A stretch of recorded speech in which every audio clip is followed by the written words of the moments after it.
Members, it is appointed time and call to order today's meeting. Item 1 on the agenda, information paper issued since last meeting. No information paper was issued by the Secretariat since the last meeting. Item 2, schedule of meetings for the remainder of the session. Having consulted the meeting schedule for the remaining of this year's session, and pursuant to our practice to hold the regular meeting at 2:30 p.m.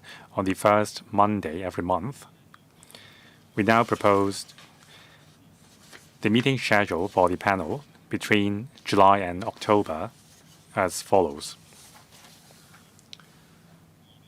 The 7th of July 2025,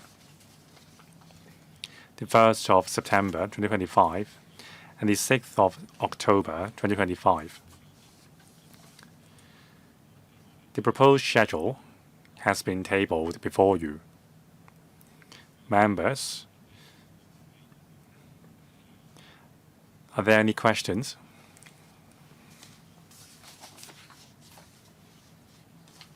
There being no questions, it is decided. Item 3, items for discussion at the next meeting. The next regular meeting will be held at 8:30 a.m. on the 9th of May, a Friday, to discuss the following items. Item 1, latest developments in innovative technology applications in public housing development. And 2, use of non-domestic premises of the Hong Kong Housing Authority. Do members have any views?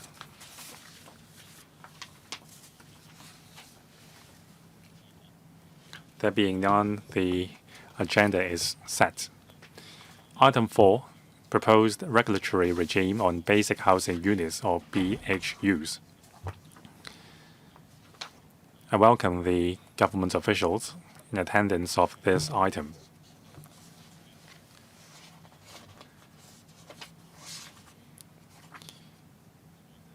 We have Mr. Michael Wong, Deputy Financial Secretary, Ms. Winnie Ho, the Secretary for Housing, Ms. Charmaine Lee, Permanent Secretary for Housing, Ms. Winnie Wong, Deputy Secretary, and Mr. Jason Chen, Principal Assistant Secretary for Housing. Welcome.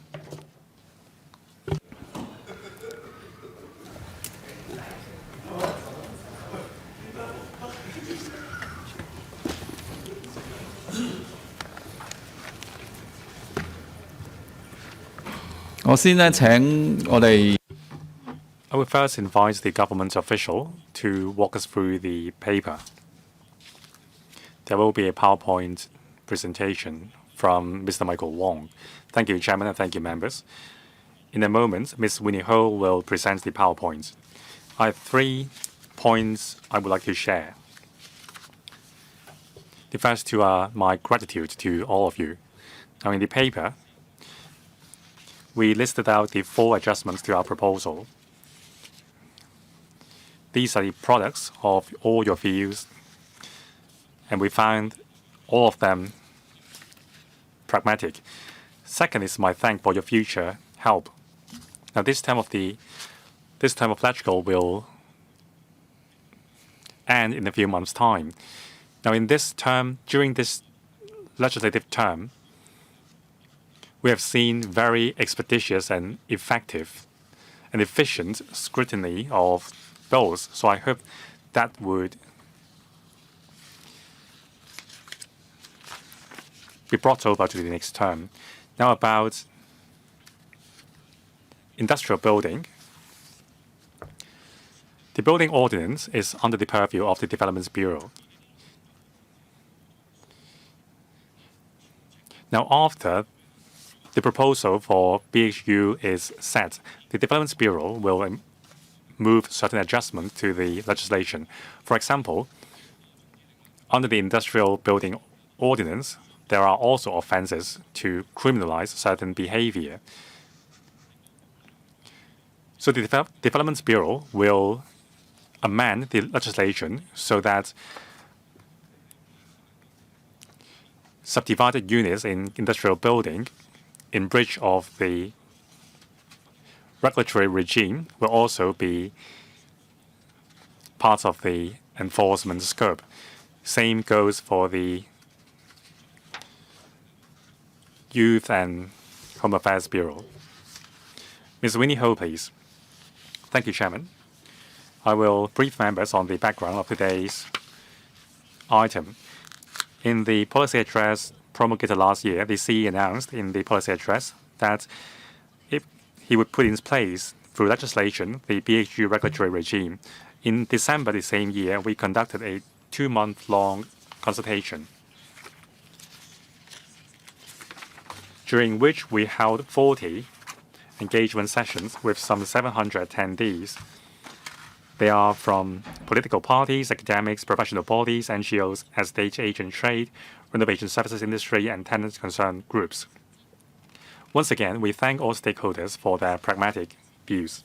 We have also received some 2,200 written submissions of views. 1,600 are of the same template. We have also paid numerous visits to SDU households and listened to their views in person. Our stakeholders generally supported the proposed framework of the regulatory regime and consider it useful in ensuring reasonable and safe living conditions in SDUs, but they raised certain suggestions on the implementation details of this regime. Having regard to these views, we have made some adjustments, including 4 aspects: registration arrangements, extending grace period, relaxing window requirements, and expanding the scope of specified professionals for certification. So on these 4 aspects, I will go into details. First, refining the registration arrangement. Most stakeholders agreed to set a 12-month registration period. So during the consultation period, we were mulling a registration period between 12 to 18 months. Now, the final proposal is 12 months to ensure registration for SDUs as soon as possible. Some stakeholders suggested a later specified date. So in our latest proposal, we have deferred the specified date as the date on which the BHU's bill is gazetted after its 3rd reading as LegCo, to align the specified dates with the 3rd reading of the bill. 2, extending grace period. There has been much discussion on lengthening the grace period for registered SDUs. Some stakeholders suggested a grace period of no less than 36 months to allow owners and tenants sufficient time to carry out alteration works or find alternative arrangements for accommodation. So from the originally proposed 12 to up to 24 months, the grace period is set at 36 months. Together with the 12-month registration period, there will be a total of 48 months altogether for the relevant alteration works to be carried out. At the same time, we need to prevent procrastination of alteration work until the last minute. So we would incentivize registration and recognition. That is, we will provide a reduction on recognition fee to encourage early registration. And 6 months before the expiry of the grace period, there will be a countdown period to alert operators to complete the recognition. So for SDUs registered but not recognized, they will not be allowed to enter into new tenancy agreements. Otherwise, there will be a criminal liability. Now, for window, there are lots of views on the windows standard. For example, do windows facing an enclosed yard count as window? Now, the latest proposal is that existing light wells, providing that they comply with specified requirements on ventilation and lighting, and that there is an access to the lowest floor of the light well in the relevant building, we will recognize these windows. Now, the superficial area of glass in the openable windows must be not less than 0.1 meter square. Now, for professionals for certification, we have 110,000 SDUs for certification, so there are worries whether there are sufficient professionals for certifying the SDUs. So we will ensure that there are sufficient manpower to provide certification service in the market. So originally, we only proposed registered architects, professional engineers, and professional surveyors. Now we are also adding professional engineers under the disciplines of fire and building services as specified professionals, because they are responsible for installation of pipes and fire safety facilities in buildings. Now, timetable, we will finalize the bill as soon as possible and introduce into electrical in the second half of this year. We will actively facilitate electrical scrutiny to strive for completion of the legislative work within the year. Depending on the progress of the exercise, we expect the registration period to commence in the end of this year or early next year, and we will accept applications for recognition as soon as possible. Thank you. Now the floor is open to members. Now, these are the members who have pressed the button. This is a very popular item.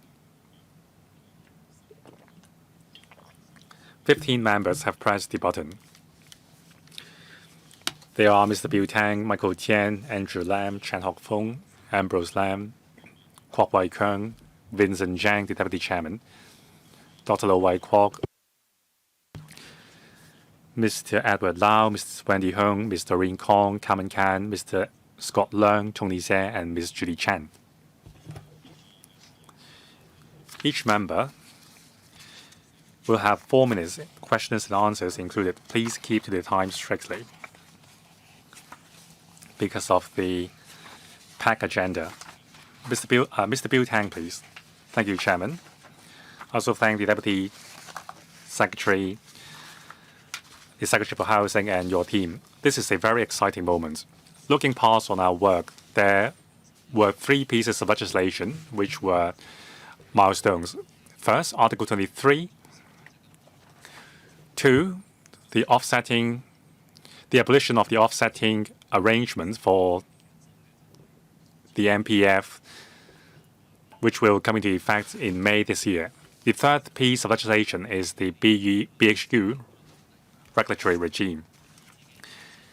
Now, during the 5th wave of the pandemic in 2022 or 2024, I personally delivered supplies to some 100 substandard SDUs in my constituency. So I fully support the establishment of the basic housing units regulatory regime and phase down and phase out substandard SDUs gradually. I'm very excited to be involved in the work. I'm willing to work overtime to make this happen as soon as possible. It is my honor. I thank the government for accepting several of the FTU suggestions, including deferring the specified date of the registration to the 3rd reading gazettal date, a longer grace period, and also more flexible requirements of window. But there is one suggestion from us which the government hasn't taken on board. Now, no one would like their children to live in a basic housing unit, although it is 8 meters square large. That's just the fact. Now, I hope we can continue to offer targeted support to the poor. Children living in basic housing units in the future are still targets of poverty alleviation work. So for landlords or estate agents, if a BHU is rented out to a household with children, they should be required legally to refer the case to care teams in the government to combine with the concept of targeted poverty alleviation. So I hope the government revisit our suggestion. Deputy Financial Secretary. Thank you. I thank Mr. Tang for support. We thank the FTU for offering us so much advice, and we have taken on board many of them. Regarding your last suggestion, we are still looking into it. We are amending legislation in order to carry out the regulatory regime. The information that we request from the owners should be set out in the statutory requirements.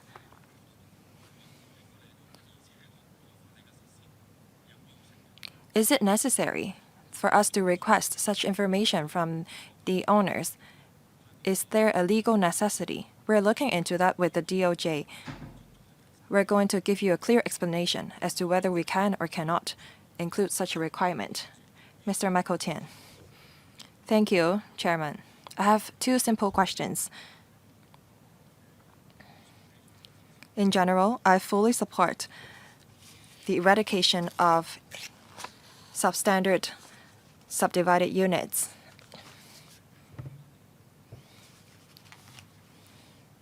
I've come across a case some 10 years ago that I don't want to see again.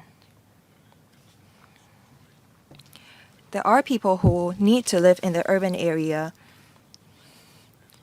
and it's not feasible for us to move all subdivided unit tenants to public rental housing. We've talked about subletting. Should the owners be held liable if there is subletting? The administration said that they will consult the trade.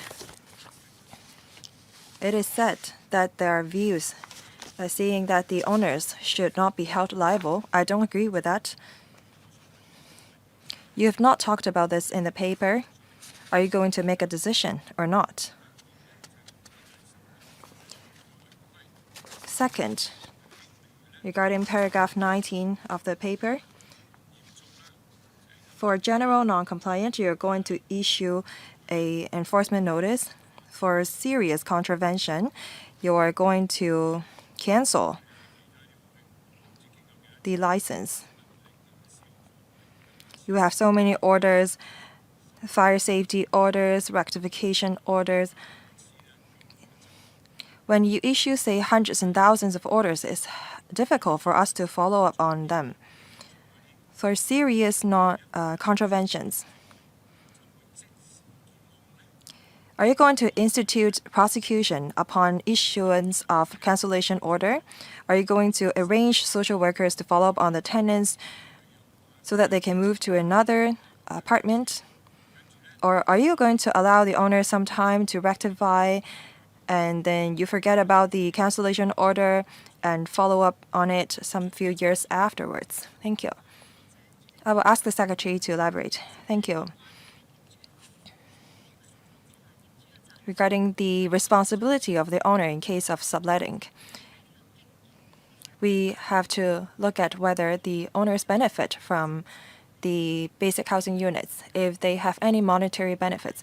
If they do enjoy such benefits, then they should be held liable. But if the owners are not aware of this subletting, then the owners can produce evidence to form a statutory defense before the court. You talked about the gravity of contraventions. For minor contravention, say for example, unserviceable fire extinguishers in Big U, we're going to issue rectification order to the owners. For serious non-compliance, apart from canceling the license, we're going to prosecute the owners. Now, coming back to the first question, I'm not so clear about the answer. Let me try to answer it again. We do provide for a defense Say, for example, if the owners have carried out all their duties and there's no way for the owners to tell that there is subletting, then they have a defense. But if the owners have monetary rewards, then they would be held liable. If the owners don't check the apartment in, say, 2 years' time, then that may not be a defense. We have to look at each and every case on an individual basis. Your time is up. We have many members who have pressed the button.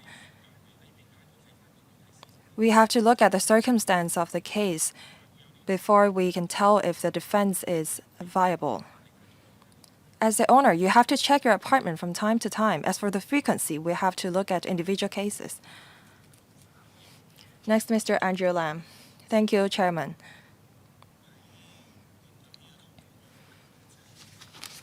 In face of the subdivided units, I thank the Deputy Financial Secretary and the Secretary for Housing for leading the team. When this regulatory regime was first rolled out, I already praised the bravery of the administration.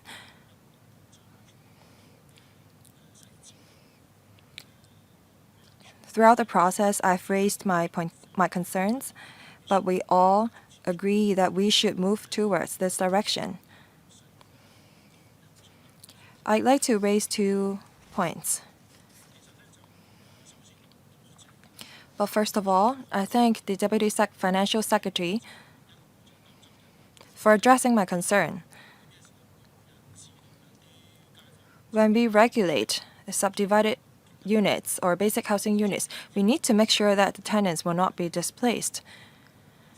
The Deputy Financial Secretary set out the timetable, and I think that's a very important thing. Registration first and certification later. I think that this is a great arrangement.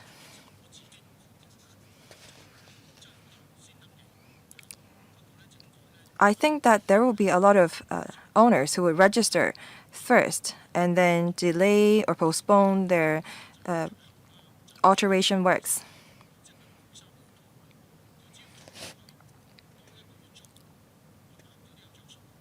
And the owners may try to register and then rent the flat out for another 3 months to earn 3 months more rent. Unless the cost of registration is high, it will be beneficial for the owners to delay their alterations. I hope that the administration will pay attention to it. I wonder when the peak period of registration will be. I believe that it will happen 6 months before the countdown period. Do you have a rehousing arrangement in place? Second, the trade has been wondering if there is enough professionals to certify the units. I think that the government should give us some examples of alteration, say how much it costs in order for the subdivided unit to meet the basic housing units requirements. Deputy Financial Secretary, thank you. We will offer incentives for the owners to alter the units, and we will also step up publicity and education. As long as the owners have their units meet the requirements, then they can rent or let their units out with ease. As for the manpower, I will ask the Secretary to elaborate. Thank you. Now, in terms of manpower, we've heard views during the consultation period. Apart from architects, surveyors, and engineers, we include 2 more professionals who can participate in the certification. For basic housing units, there's fire service installations that need certification.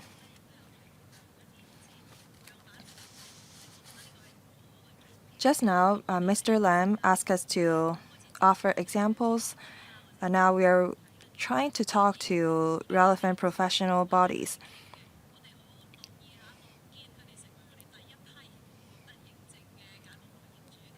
For owners who are already reaching out to professionals, I hope that they will become the first batch of approved BHU and set the example for the rest of the trade. Next, Mr. Chan Kok-fong. Thank you.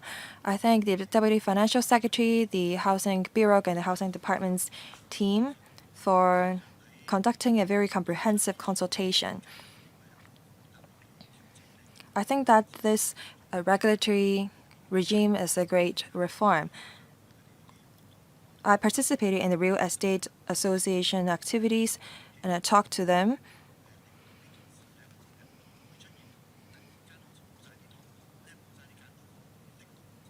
With the regulatory regime, we're still going to keep some subdivided units that are up to standard. I think that the government struck a balance. This regime is widely supported. I know that there will be a waiver of certification fees in the earlier stage. Well, in order for an owners to have their unit certified, they have to engage professionals to complete the list, and they have to pay the professionals. The owners, as a result, will have to incur some cost. Does the government need to charge such a certification fees from the owners because they already spent some money to engage professionals to certify their unit? Second, when the professionals fill out the form, and have you estimated the cost that is going to be charged by the professionals? In the course of certification, well, is there a time limit to the certification? Do the owners have to go through certification once every 6 months? If there is a time limit to certification, you have to let the owners know. The registration period will last some 12 months. And you will take enforcement action against owners who rent their flat out without registration. Do you have enough manpower to take the enforcement action? From the rolling out of AR2 until now, not all owners have registered. So I wonder if you have enough manpower for it. If the owners don't register within the 12-month registration period, is there any penalty? The Secretary for Housing, I thank Mr. Chang for the questions. First, after the professionals have submitted the documents to us upon certifying the unit, we're going to charge the owners a fee, and that the same goes for other kind of certification scheme. We're going to recover the cost. Owners divide their units into a few more units in order to earn more from rent. If they don't submit a certification fees to the government, it would seem that the taxpayers will shoulder the cost. The Housing Department have to vet the documents submitted by the owners. They have to scrutinize the applications. They have to issue letters to them during the grace period when we have to upload the list onto the website. We also have an appeal mechanism, random check system. We need manpower to cater to all these services. We're going to talk to the Treasury about this. Now, on the point about professionals, we've talked to the professional bodies. The cost would depend on the level of rectification and the conditions of the units. It could cost around $10,000 on average for a professional to certify it, because we have to look at whether there is a plan, if there is a rectification order. Now, there is a time limit to the certification. We are thinking about 5 years.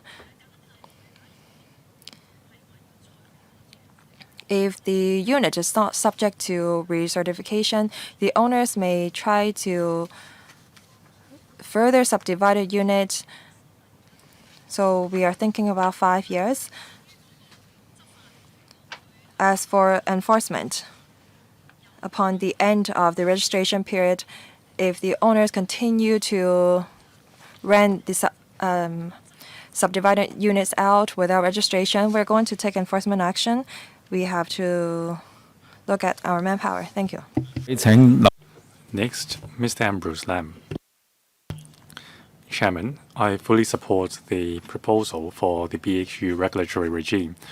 2 questions. First, on the registration regime. Paragraph 12 says that the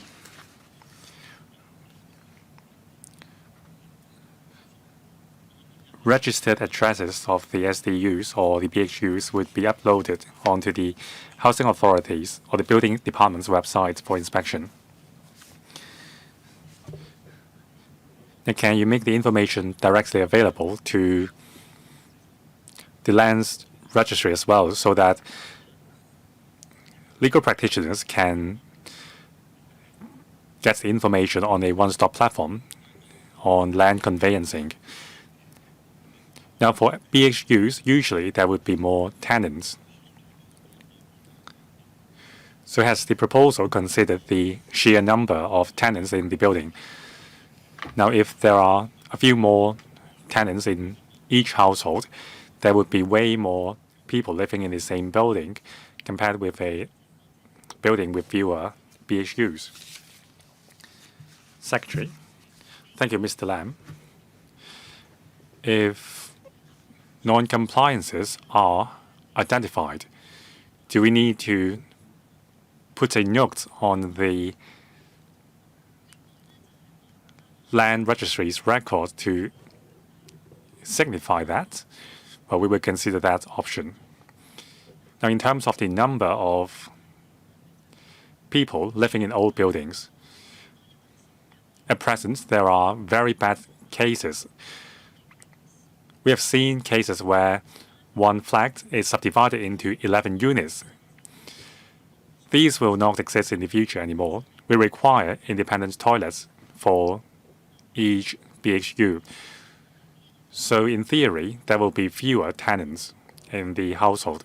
And also, alteration work will have to be conducted on the pipe works and drainage work for regulation. Now, some supplementary information. Usually, the average number of tenants living in one SDU is 2. Mr. Kwok Wai-keung. Thank you, Chairman. Like the speakers before me, I thank the Deputy Secretary and the Secretary for Housing for your efforts in the past. You have met with us several times, and we were not the only one you met. So appreciate your time and effort spent on enhancing the regulatory regime. So the product is one that has balanced the stakeholders' interest. So the public generally supported your proposal. We are just trying to make it perfect now. Now, about the 6-month countdown period, that is a fair play. That is fair. The purpose is to remind procrastinating operators to complete the recognition work as soon as possible.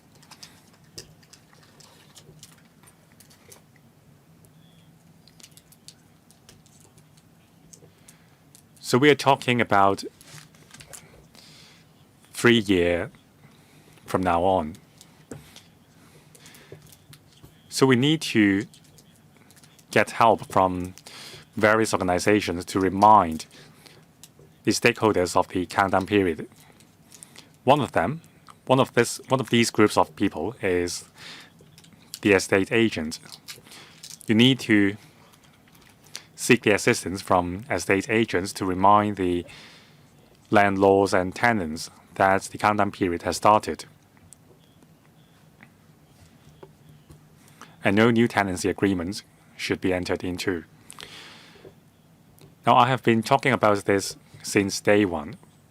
We need to be aware of the possibility of a SDU black market. So the landlords may charge a lower fee on tenants in exchange for them not reporting them. So there may be a black market. So you need to deter the public from testing the law. Thank you. 2 questions, Secretary. Thank you, Chairman, and thank you, Mr. Kwok. About the 6-month countdown periods and the publicity of the period, I thank Mr. Kwok Wai-keung for your suggestion. Whether it is the landlords or the tenants, we will make them aware of the countdown. Now, for the tenants, we may need to rely on the care teams to reach out to them. On the landlord's side, the property agent's authority has been a very good partner to us. They have provided their views to us on numerous occasions. So we will continue to work with other parties. Concerning prevention on the emergence of a black market, first of all, the design of the BHU regime has come with a very sufficient grace period and registration period. Our requirements are very pragmatic. For example, windows facing light wells will also count. The minimum living area has been well consulted, and these are all doable. Now, concerning a reporting mechanism, we may need a reporting mechanism to catch the most serious cases and deter the emergence of a black market. These are very good suggestions. Thank you. Next, Mr. Vincent Chang, Deputy Chairman. Thank you, Chair. I welcome the proposal for the regulatory regime for BHUs. The government has consulted the public and taken on board the views from the public and amended the proposals. So for the details, we can leave it to the Bills Committee. I'm the chairman of the Bills Committee on tenancy control on subdivided units. There were lots of suggestions on a registration regime. Now, the regime has been in practice for 3 months' time. And the coverage rate is still low. Now, many SDU operators have failed to register their units in 3 months' time. So why are you so confident that the registration can be completed swiftly? Now, in the past, the police and other departments were involved. Now, in paragraph 10, you said, concerning the recognition of SDUs, landlords will be required to provide at least one valid SDU tenancy agreement and also the notice of tenancy or Form AR2 copy.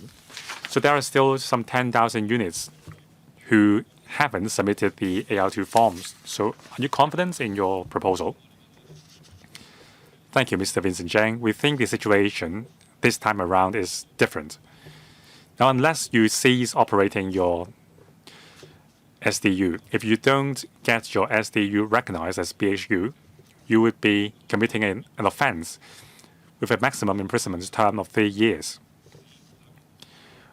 Over the past few years, the Housing Bureau has made a lot of progress in combating abuse of PRH resources.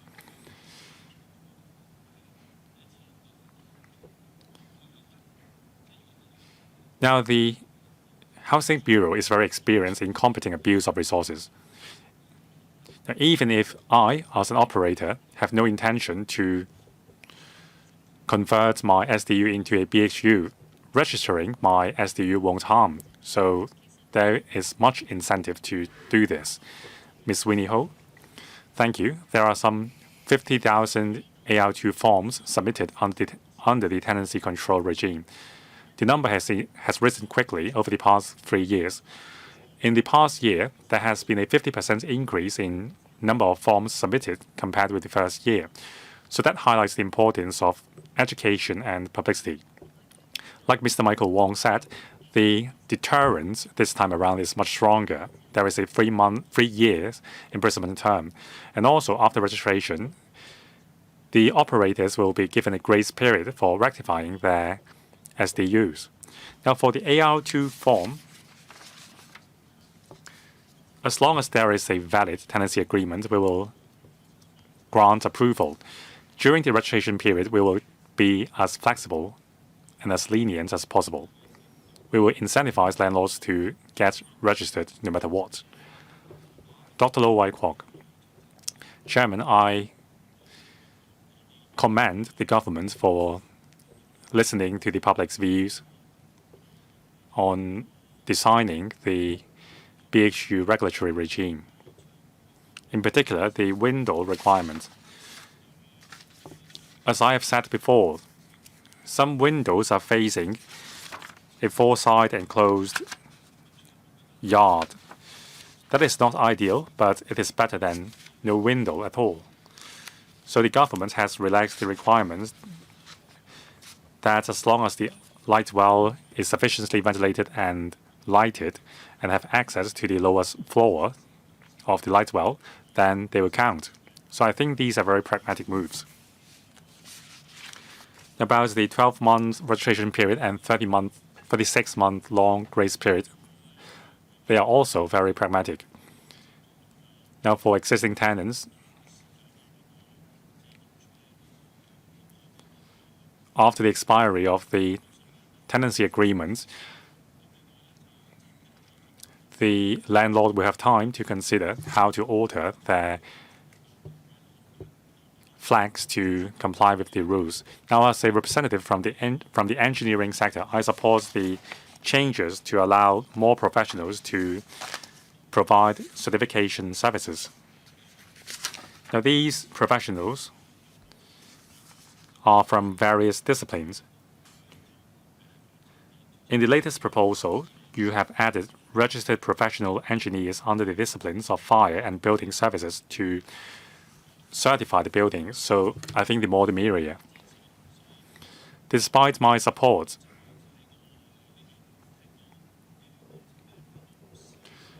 I have heard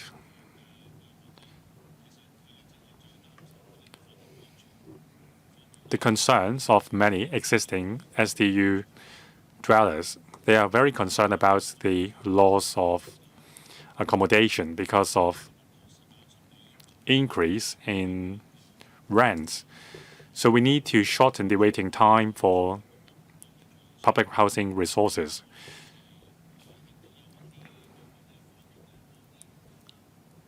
Some households told me that for whatever reasons they did not start applying for PRH housing earlier on. That is another matter, but I support the idea of the regulatory regime for BHUs. Now, about the recognition fee. We need to have a clear standard on the recognition fee for clarity's sake. For example, there should be guidelines on the fee charged by professionals. Thank you. 核證費用嗰度係，同埋冇得住係兩個方面。我想非常同意盧議員講。Deputy Financial Secretary.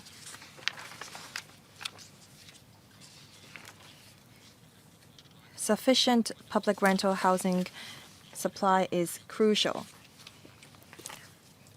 We have a total supply of 189,000 PRH units in 10 years' time, and we're going to supply, say, 30,000 PRH units per year. We believe that we will be able to shorten the waiting time for PRH units in the future. Regarding the recognition fee, I will ask the Secretary for Housing to elaborate. Thank you.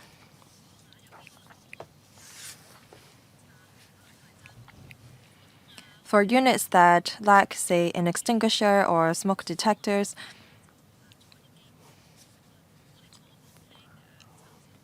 the fee charged by, say, surveyors will be some $10,000 only.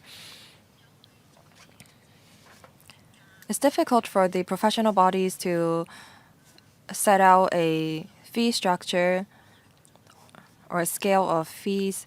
We will, however, continue to talk to the professional bodies to make things smoother for BHU operators. Thank you. Next, Mr. Lau Kwok-fun. Thank you. I thank the administration for conducting so many consultation sessions, and they have taken on board some of the views of the stakeholders.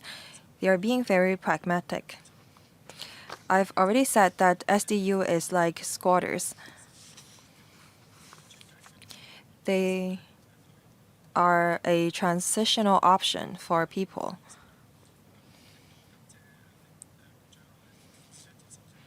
I thank the administration for taking on board our suggestion of having a list to be ticked by professionals.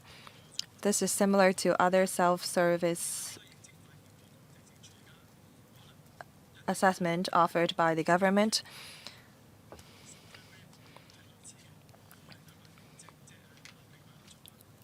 This is similar to a short-term waiver arrangement.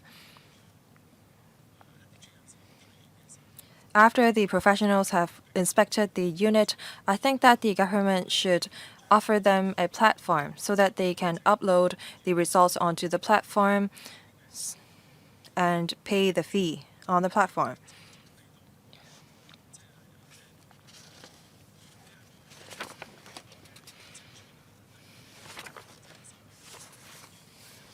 I think you're going to charge a standard recognition fee.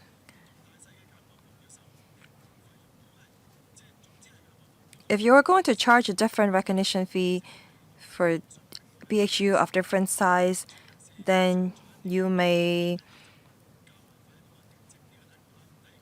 put in place another arrangement. If there is a standard fee, then I think you should offer a platform to the professionals and the operators so that they can do everything on it.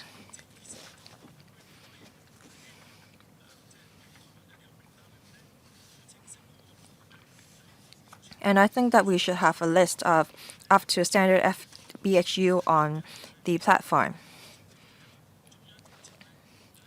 By this, we can have a more simple and centralized kind of platform for tenants, operators, and professionals. It will allow the tenants to see if they are actually renting a recognized unit. For real estate agents, they can look up the platform to see if they are referring tenants to a recognized BHU. Thank you. Secretary for Housing. Thank you, Mr. Lau, for the question. Under the regulatory regime, we rely on a self-certification system. We trust the professionals and their judgment. Regarding the recognition fee, we're talking about the consultant fee. For consultant fee is not standardized. For recognition fee is a more standard kind of charge, because the fee would involve the administration looking at the documents submitted to see if there is any rectification order against the unit. We may offer early bird a scheme for operators who submit their documents earlier. We are still talking to the Treasury about it. I think that the platform suggestion is great. We're going to upload the information of the up to standard BHU onto the platform. Next, Ms. Dr. Wendy Hong. Thank you. I thank the administration for the efforts on the regulatory regime. I have 2 questions. Before I put my questions, I'd like to reiterate that 15% of SDU tenants actually exceed the threshold of PRH units, and they cannot afford private housing. They're mostly young people. BHU, transitional housing, light public housing cannot help this group of people. If we don't find ways to help them, then many of them would eventually fall within the scope of PRH. PRH units should not be their way out. We need to offer them a housing ladder. Coming back to my questions. First, on rehousing of SDU tenants, some tenants told me that owners of SDU asked them to move out, but they are not eligible for Category A or B requirements for light public housing. Some of them are not permanent residents. Some of them are sandwich class people. They are not eligible for PRH or transitional housing.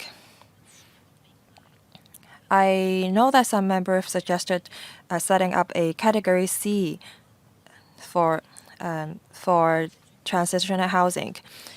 We still have vacant units in transitional housing. So I think that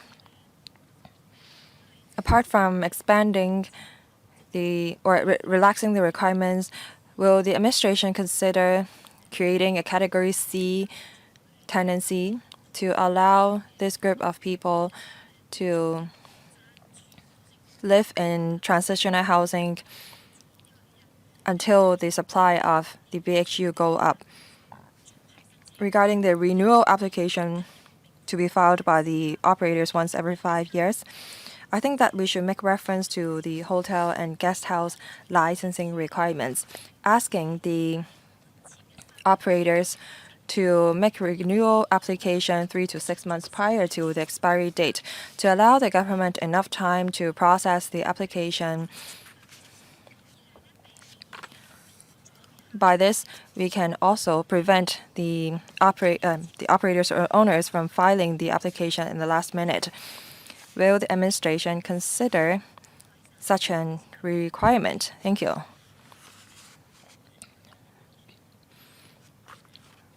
We hear Dr. Hong's view, and we understand the rationale behind your suggestion. For PRH units, 70% are for rental, 30% are for sale. We're going to increase the ratio. And this is in line with Dr. Hong's suggestion. Secretary of Housing. Thank you. Let me supplement you with one more figure. For subsidized sale flat, we're going to provide, say, 10,000 units a year. If we take into account also the units sold by the housing society, we're going to allocate an extra ballot number to young persons. We have various measures to help them. We have increased the quotas for Category B. 46% of applicants are Category B applicants.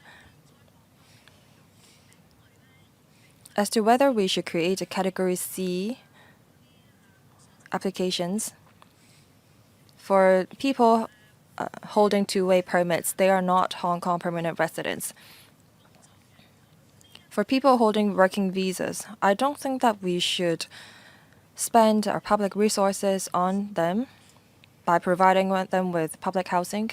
We need to allocate our precious resources on Hong Kong residents. So we need to make better use of the Category B of a transitional housing coupled with a subsidized sale flats. We're able to offer more options to the people. Thank you. Next, Ms. Doreen Kong. Thank you. This item is very important as a part in improving people's quality of life. I have a few questions. If the administration cannot address them, then consider my comment. First, how can we encourage the owners to register within the 1-year registration period? We only have received some 50,000 AR2 forms until today. Have you figured out why the owners have not registered? Second, there are some 110,000 subdivided units on the market. When the 1-year registration period is almost up, if we see only 40,000 applications filed, have you thought about how you're going to cope with that? We have the tenancy control ordinance, and we're going to have a BHU ordinance.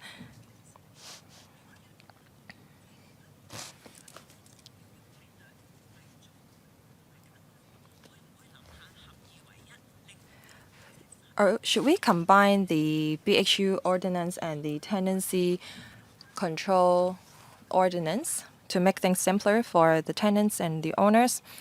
For buildings order, and if there are serious contraventions, then the registration may be revoked. What happens if the order implies expensive alteration works and the owners cannot afford it? How are you going to deal with that? It seems that people are of the view that the owners of BHU and subdivided units are evil people. Should we work on improving the image of SDU owners? Thank you. 5 questions. I will answer them very quickly. From the perspective of the administration, we're not trying to demonize the SDU owners. However, in the future, they must abide by the law. We're going to step up publicity and education. For buildings order,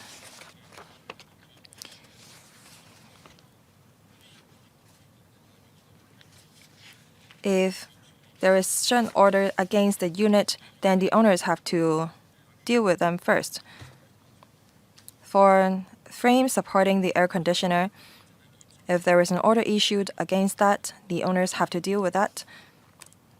For order issued against the entire building, we don't hold the owners liable to that. Regarding the safety of the entire building, the buildings department is responsible. We may not be combining the 2 ordinances. We may consolidate the publicity platform so that people can look at the requirements of both ordinances on the same website. What happens if the registration number is low towards the end of the period? I will not answer this question yet. We are confident because we have publicity campaign, we have a penalty in place. I don't see why owners will not register if they intend to continue to operate their SDUs or BHUs. We're not going to extend the period. And we hope that people won't expect us to extend the registration period. The consequence of not registering is serious. As to how we incentivize owners to register early, I have to look into it after the meeting. We may have to talk to the legal advisor to see if there is a better approach. 下一位請 Next, Ms. Carmen Can. Thank you, Chairman. I also thank the administration for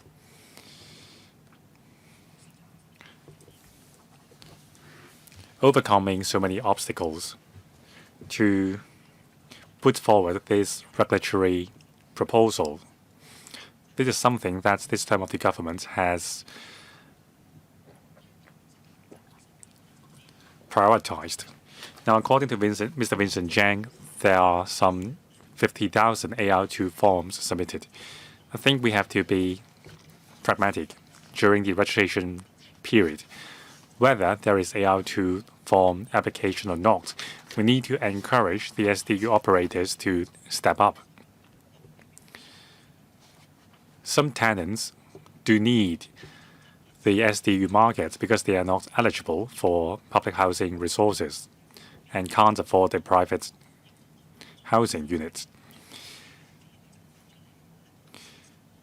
Now, registering the SDU is beneficial to the tenants because the tenants will be entitled to the 2+2 tenancy security offered by the law. So we need to avoid a black market emergence, like Mr. Kwok Wai-keung said. Now, the early bird discount, this is also something that I have suggested. Not just the registration period, the recognition should apply as well. So there should be an early bird discount combining both the registration and the recognition, not just any one of them. Third, the countdown period. It may cause some confusion, so you need to do a better job at explaining the countdown period to the stakeholders. Now, these are subdivided units, so the initial rents and the final rents may be different for various tenants. So we have to give the landlord some time to initiate the alteration works. That's why we need a countdown period, and we must educate the public clearly what are not allowed during the countdown period. Thank you. Deputy Financial Secretary. Thank you, Ms. Carmen Kan. On the three questions, first on registration. Even if there are no AR2 forms, we will accept tenancy agreements for registration. The idea is not to discourage landlords from registering their SDUs with harsh requirements. Second, we want to encourage more landlords to step up and register their SDUs. So we will consider what we can do from the point of law. Now, early bird discounts. We mentioned we would offer early bird discounts for early registers, but we will also consider whether we can incentivize operators to get their BHUs recognized as soon as possible with early bird discount. Now, if you procrastinate, it would be detrimental to your finance because it would come with a greater cost and you may find yourself on the wrong side of the law. Secretary, please. Thank you, Ms. Khan. During the consultation period, we proposed a grace period of 12 to 24 months. Now, there were many views to extend the grace period to 36 months. But it is human nature to procrastinate until the very last moment of the deadline. So we want to encourage early recognition of BHUs. That's where the countdown period comes in. 6 months prior to the expiry of the grace period, no new tenancy agreements can be entered into. You may enter into shorter tenancy agreements as long as the tenancy period does not coincide with the countdown period. So that would incentivize the landlord to conduct alteration works if they want to continue to operate. Now, of course, for those landlords who fail to alter their housing units for a long time, it may be complicated cases. So that's why we give them more time. Mr. Scott Leung. I thank the administration for listening to the public's views very pragmatically and come up with this final product. it has balanced the interests of operators of subdivided units and tenants. It reduces the uncertainty for them. Now, the less impact the regulatory regime causes to the markets, the better. So that's great. Now, after the latest proposal is made, we have heard many good things from the residents concerning the proposal, but there are still some concerns and worries. For example, on the tenants' part, they are not worried about the tenancy control regime. On the other hand, they are worried about the emergence of a black market. Some of them have been approached by the landlords and who proposed an underhand dealing to them. So we need to be clear that this is not allowed under the existing and the future regulatory regime. Now, besides paying a fine, the landlords will have to compensate for the loss of tenants if they are in breach of the system. Now, that should be a very easily available hotline. For example, the anti-scam hotline. So that should be a new hotline and easy avenues for tenants to report incompliances.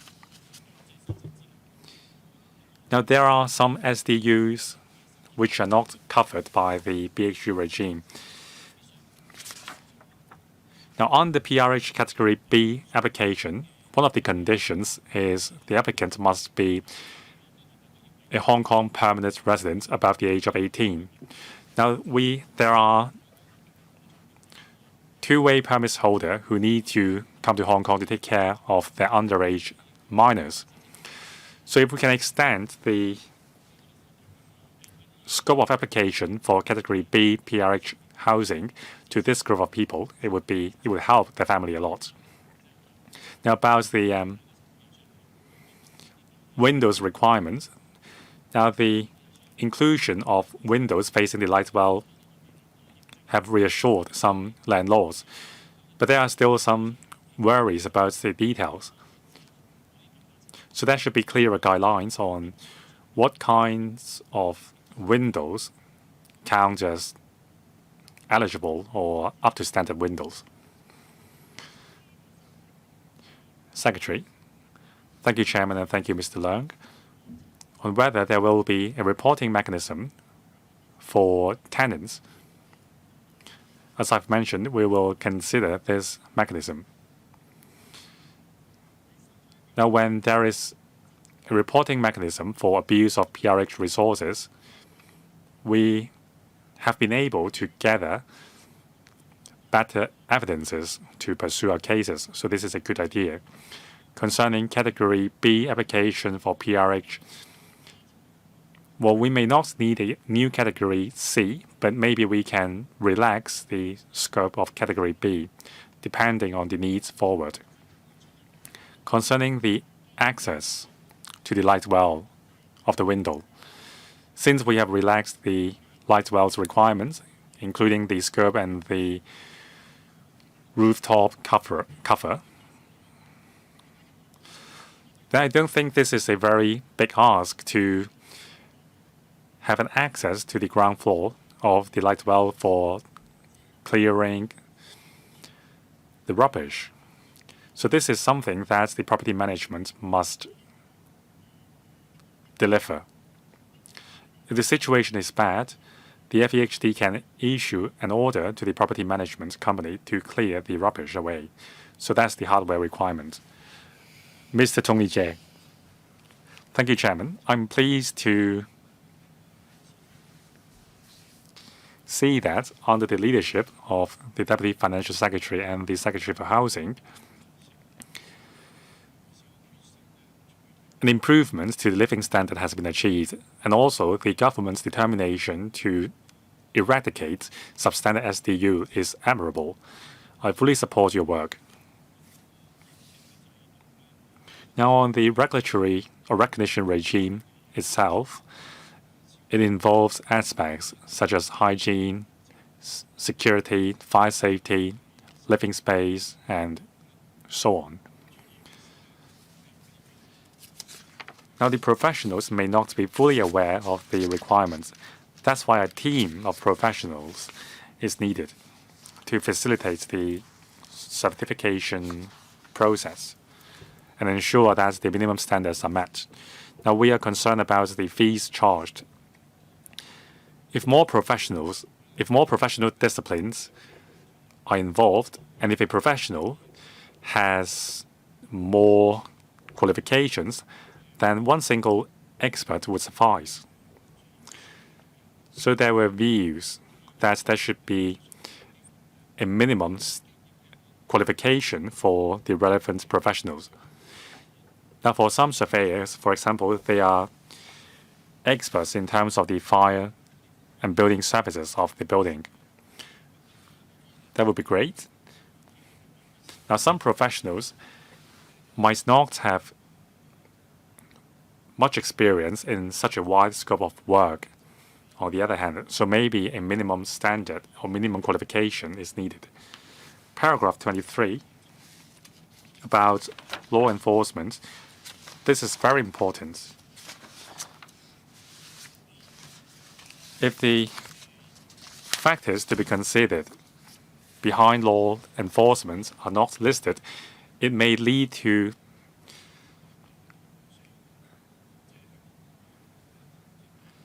homelessness and loss of housing and loss of accommodation. So we have transitional housing, light public housing, and basic housing units. We should have a clear set of law enforcement guidelines so as to achieve a target effectively. Now, for substandard SDUs, some in the industry would like the government to step up on the inspection efforts. Now, some tenants are hesitant as to report overcharging of water and electricity utilities by the landlords because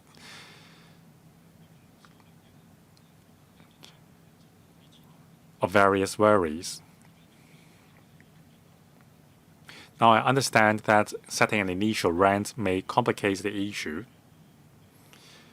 but we need to guard against overcharging of utilities by unscrupulous landlords. Mr. Michael Wong. Thank you, Mr. Tony Jie, for your questions and suggestions. I will defer the other questions to Ms. Winnie Ho. On professionals, now we have a form for professionals to complete. That is not very complicated. For a professional, an engineer, architects, and surveyors, there's usually a team led by them to complete the certification work. In the future, we will ensure that there are continuing education programs to equip the professionals to certify the units. Ms. Winnie Ho, thank you. For law enforcement work in old buildings, usually these would be joint operations comprising several departments like the water supplies, the water supplies department, and the fire services department. Now, there has been an amendment to the water supply ordinance to combat overcharging of water meters. Ms. Judy Chan. Thank you, Chairman. First of all, I'd like to thank the Deputy Financial Secretary, the Secretary, and the Director for Housing. Substandard SDU has been a long-standing problem of Hong Kong, and we are finally seeing the light at the end of the tunnel. I hope that people's living conditions can be improved. I have a few questions.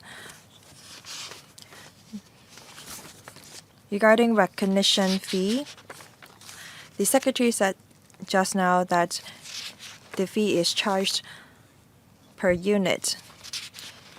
Will you consider charging different fees for units of different sizes?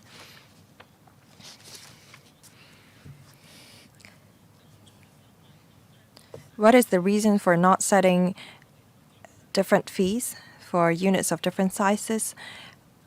I support the idea of an early bird discount.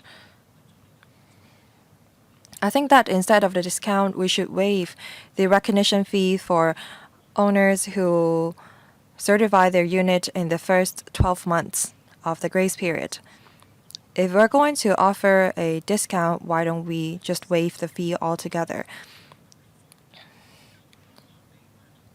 I think that instead you should raise the recognition fee in the second or third year of the grace period. I'm also concerned about the lack of manpower for enforcement.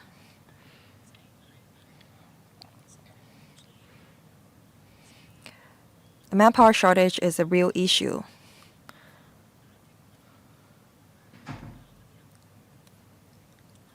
Are we going to, say, set up a reporting mechanism like what we have for the PRH units?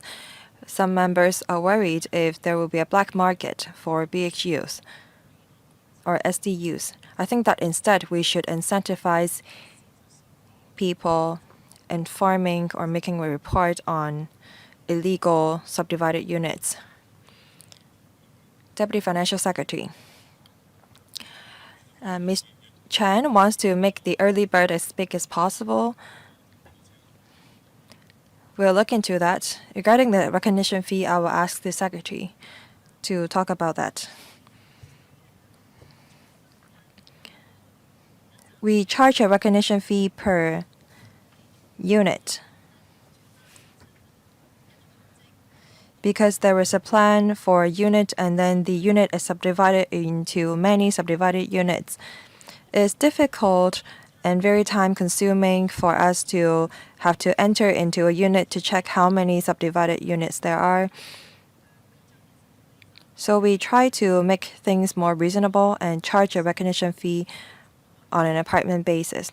Some owners may find it unfair if you don't charge a fee based on the size. We don't want to complicate things. We may look into it. I know that shortage of manpower is a real issue. Given our limited manpower in the Housing Bureau, we may look into establishing a reporting mechanism.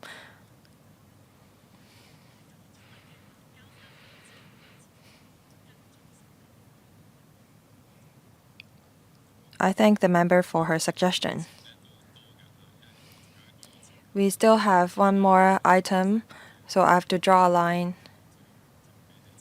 Mr. Lee Chen-kang, thank you. Thank you, Chairman, for allowing me to speak.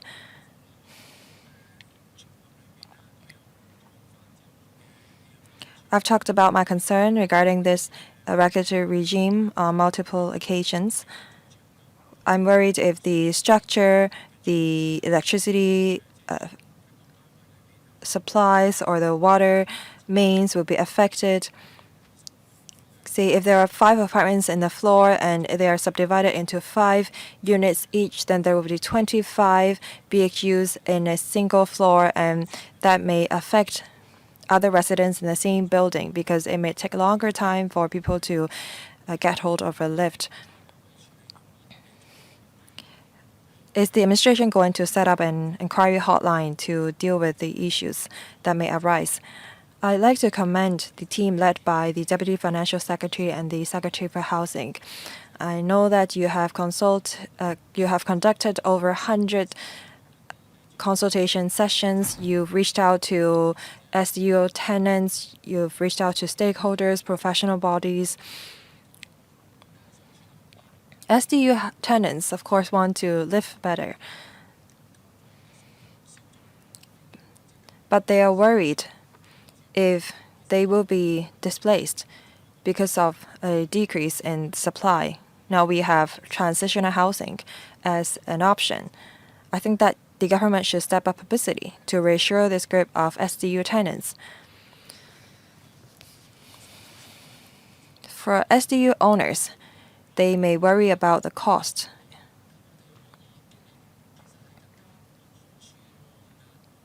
However, we should tell the owners that there is benefit to a regulatory regime. Now, the owners rely on professionals to have their units recognized. There was an issue with responsibility and liability. Can the administration, say, create programs and courses for these professionals? Will you offer a list for the professionals to tick so that we can speed up the recognition process? Thank you. Let me address the last question first. We have the same idea.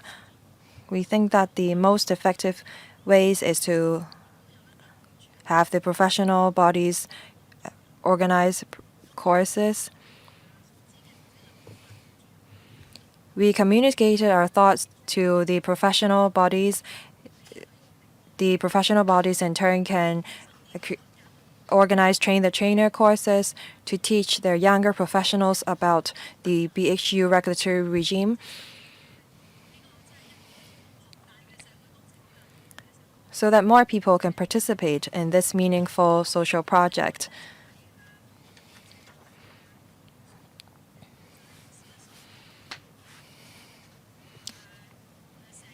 We also hope that the owners will see the benefits to this regulatory regime.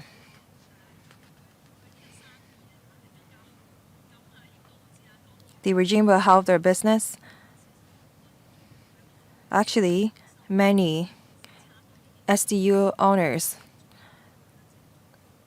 are willing to participate in the regulatory regime and fulfill all the requirements. Regarding publicity campaigns, we will continue to work on that. Thank you. I believe that we are all clear about the regime.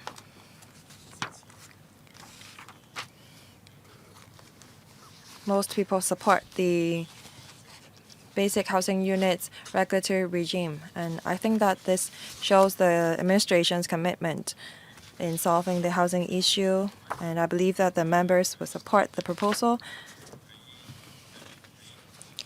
The administration targets to table the proposal into the LegCo in the second half of the year. Members, any questions or comments regarding the arrangement? No comment. That concludes this item. Thank you.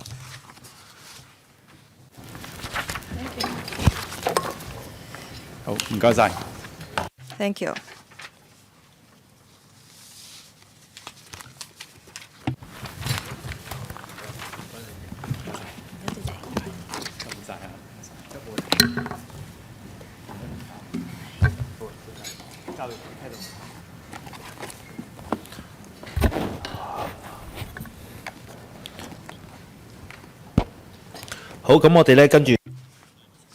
Next item. Because Chairman has to attend another meeting, I will step in. Next item, latest progress of light public housing. We welcome the government representatives for joining the meeting. Would the Secretary for Housing please walk us through the paper? The administration has prepared a set of PowerPoint slides. Thank you, Chairman. I'm glad to report to members the latest progress of light public housing. All of the projects has commenced its construction. The first project in Yaopok Road, Yuen Long, is already accepting applications. It takes 1 year from construction to population intake.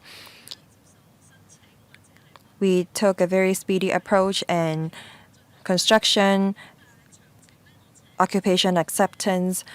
For details, I will ask Ms. Wong, who is sitting next to me, to talk about those. Thank you. I will update members of the latest progress of the light public housing with the aid of PowerPoint slide. As mentioned,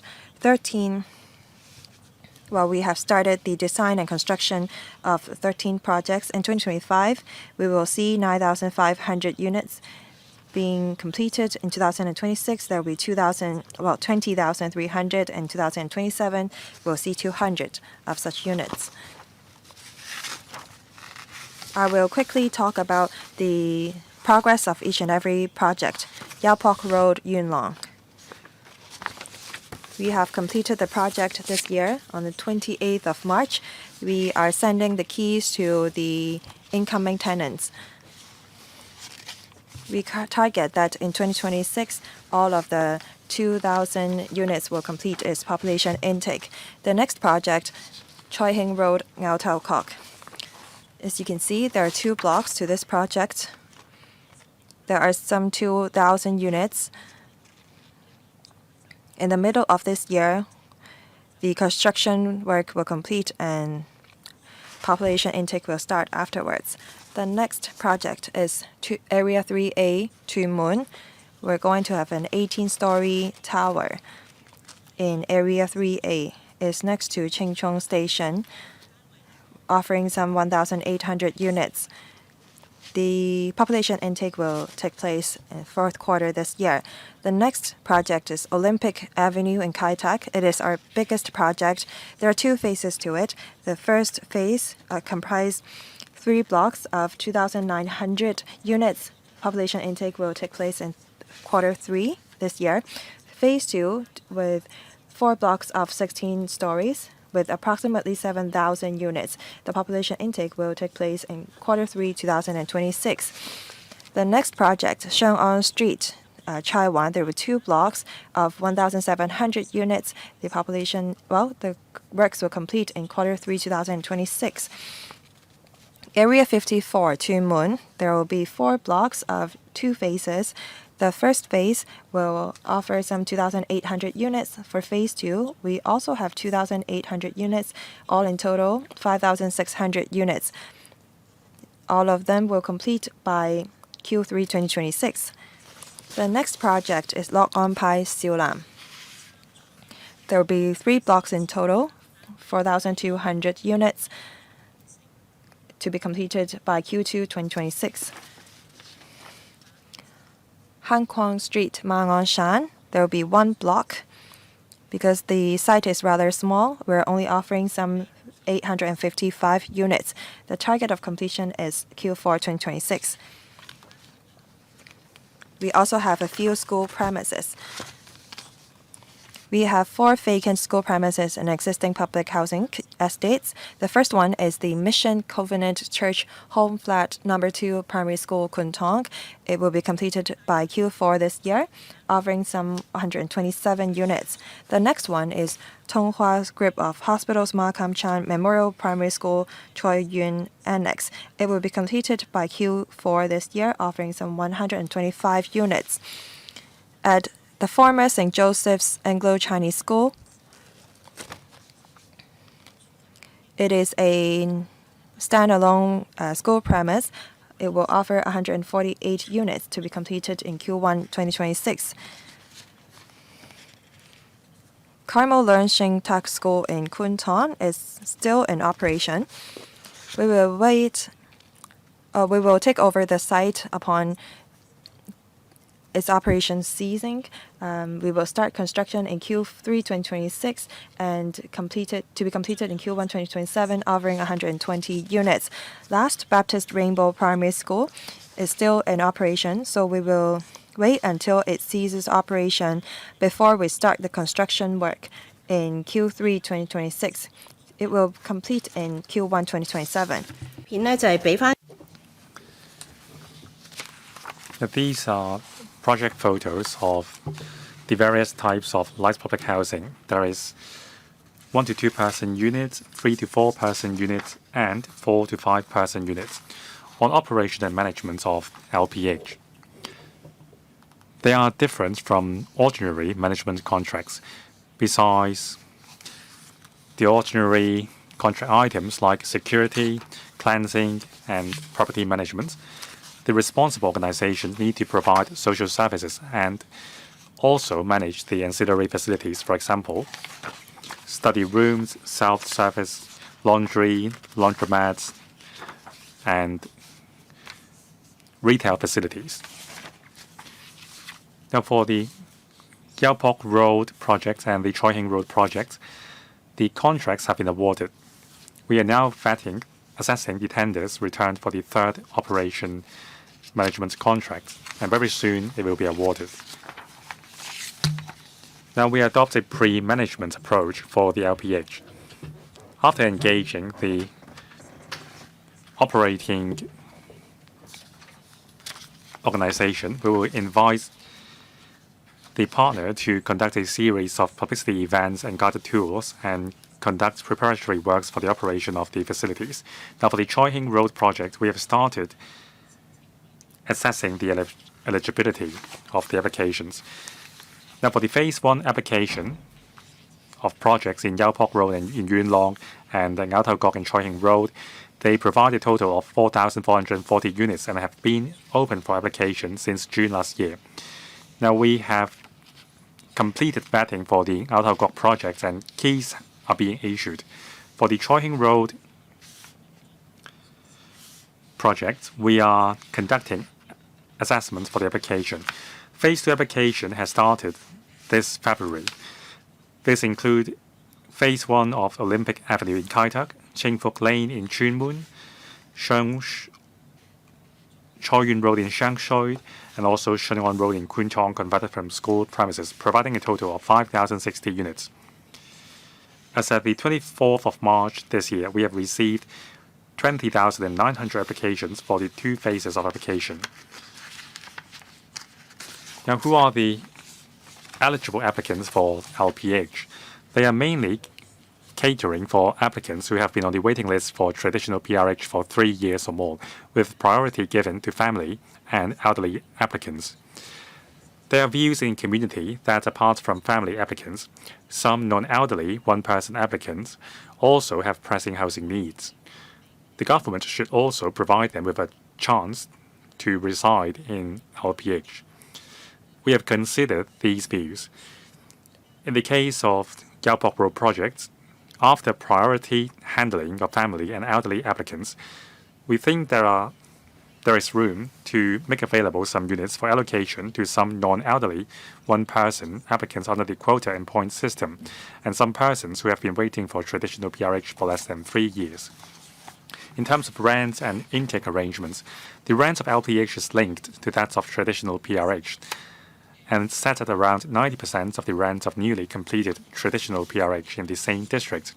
The rents of LPH are expected to range from about $860 to $3,270 based on the rent of traditional PRH in October last year.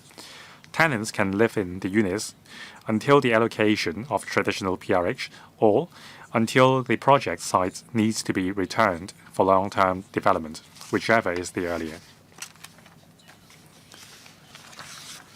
Finally, we have conducted various publicity campaigns online and offline.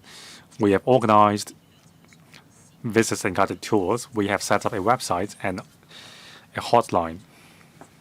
Eligible applicants would receive our mail, and we have set up a counter as the Wan Chai and Lok Fu Center to facilitate the public to submit the applications. We also have a trial scheme on special allowance for household of LPH ranging from $1,900 to $12,550. We expect to benefit some 21,000 households. Thank you.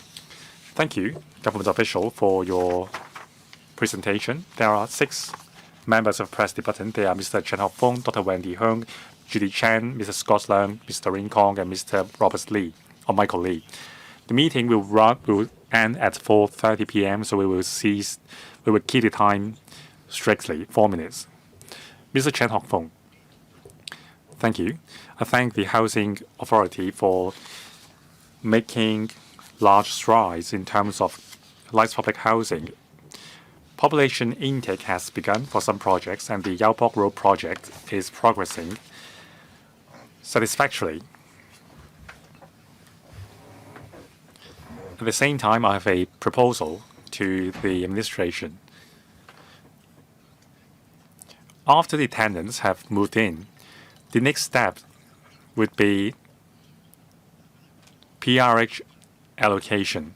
So can the allocation be confined to the existing area or nearby area of the LPH, since the households would have adapted to the neighborhood? It is quite difficult for the children or the elderly people to move away from the district. So if possible, it would be best to allocate a PRH unit in the same district to the LPH tenants. Now, second, this is a point Mr. Vincent Zhang and I have been driving at. Now, we have several rungs in the ladder. We have basic housing units, LPH, and PRH. How can we avoid downward movements along the housing ladder? We need to review the hostel and accommodation ordinance to avoid movements down the ladder. This may be beyond the purview of the Housing Bureau. So is there a working mechanism between the Housing Bureau and other bureaus for that? The ultimate purpose is to avoid living standard to fall. So how can we arrest the decline in living standard for some tenants? Secretary. Thank you, Chairman. Mr. Chan is absolutely right. Every factor is interrelated. So the Housing Bureau's work has been comprehensive, from temporary housing like transitional housing and LPH to new legislation, including the basic housing units regulatory regime. They are all parts of our work. Now, we have had very fruitful collaboration with the YHAB. Under the leadership of the Deputy Financial Secretary, we have been working closely with the HYAB. Now, concerning the upcoming BHU regulatory regime, the HYAB will adjust their work. Now, rather than arresting the fall in living standard, it is more wealthy to improve the living standard. Now, I have talked to a household living in Yaopok Road. It is a 4-member household. They used to pay $12,000 in rent. Now they can save $10,000 per month. In 2 years' time, they will be able to save $240,000. They would have saved enough for the down payments for a subsidized sales flat. Now, based on the interest of 4% interest rate, the monthly mortgage payments for a subsidized sales flat would be $11,000 only. So the LPH would help these households save up and become eligible for subsidized sale flags or PRH. Now, I agree with Mr. Chan.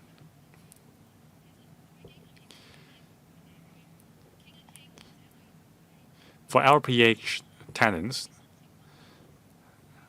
the NGOs can help the LPH tenants to get an allocation in the familiar districts.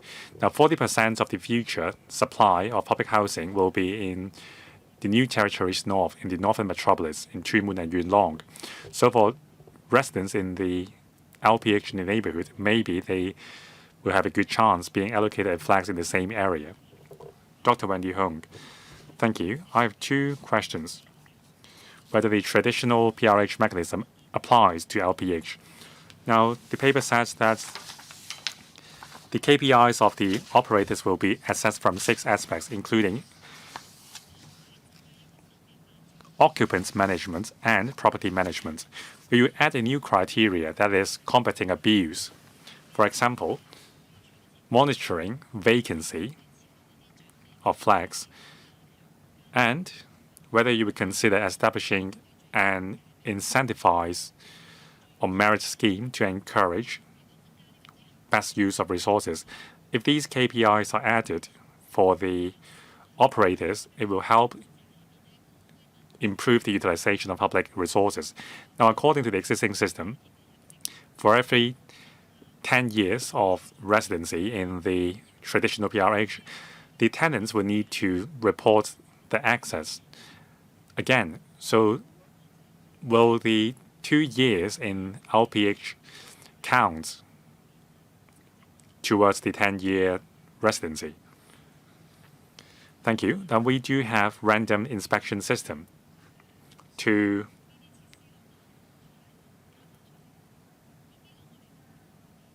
prevent cases where no longer needy occupants are still keeping the houses. So we do have an inspection mechanism with the housing authority to arrest these cases. Concerning our well-off tenants policy, well, for transitional housing and LPH, we have a means test mechanism. After PRH allocation, the assessment would be based on the well-off tenants policy. Now, for those waiting for transitional housing or LPH, in conducting the means test, the information we required are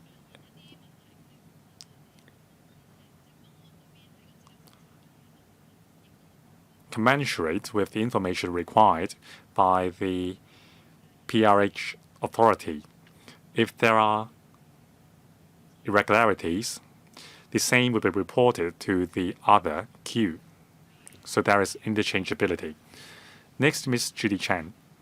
I thank the Housing Bureau for their work on LPH.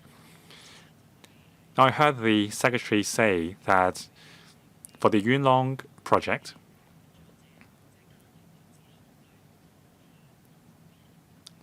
after prioritizing allocation to families with children and elderly people, non-elderly singleton would be considered as well.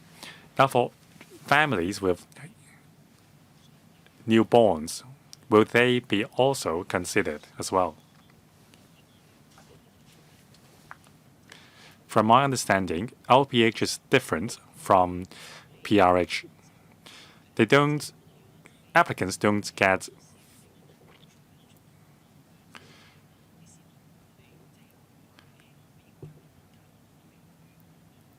three options or three choices. Is that right?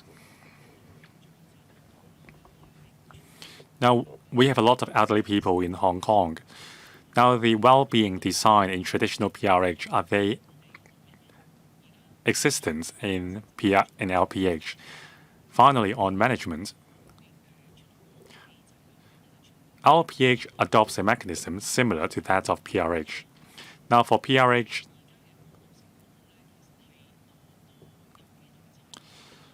the management is quite different from transitional housing units. For transitional housing estates, there is a team of professionals taking care of the residents. But is that not a thing for LPH? Secretary. Thank you, Chairman, and thank you, Ms. Chen. On LPH's allocation to families with newborn, we have a point system. For households currently living in substandard or undesirable environments, the longer they live there, they will get a higher point. There is also points for families with elderly people and children or members with disabilities or chronic diseases. This is how we distinguish the most needy applicants. The idea is to make available housing resources under the LPH system to people most in need. Now, for LPH applications, like traditional PRH, applicants will get three choices. But don't worry, it is a very quick process. The applicants will be given a second option very soon, and the third after that.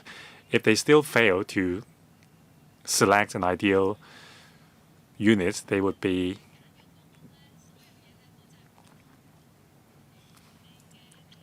eliminated from the queue. Now, for well-being design, we have shared facilities. There are retail facilities and a small laundromat. But of course, the scale is much smaller than that of traditional PRHs. The malls would be much smaller. The size of the communal spaces, playscape, and fitness facilities for elderly people would be much smaller because tenants would only stay 3 years in LPH. But we have all the accessibility features for households with members with disabilities. Both LPH and PRH are operated by a very experienced operator. Social welfare services, including tutoring services, are offered to tenants, as well as job counseling services and cross-district job hunting services. 係，多謝主席。首先都 Mr. Leung Man Kwok. Thank you, Chairman. A few days ago, I saw Secretary going to Yau Pak Road, Yuen Long, handing out keys to incoming residents. I saw the smile on the faces of the residents. I believe that the Secretary felt that their efforts was worth it.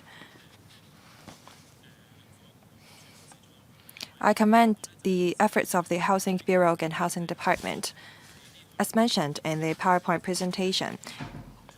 For those who have not been on the waiting list for more than 3 years, you are issuing letters to them if they will meet the requirements at the time of population intake. I think that this is a great arrangement.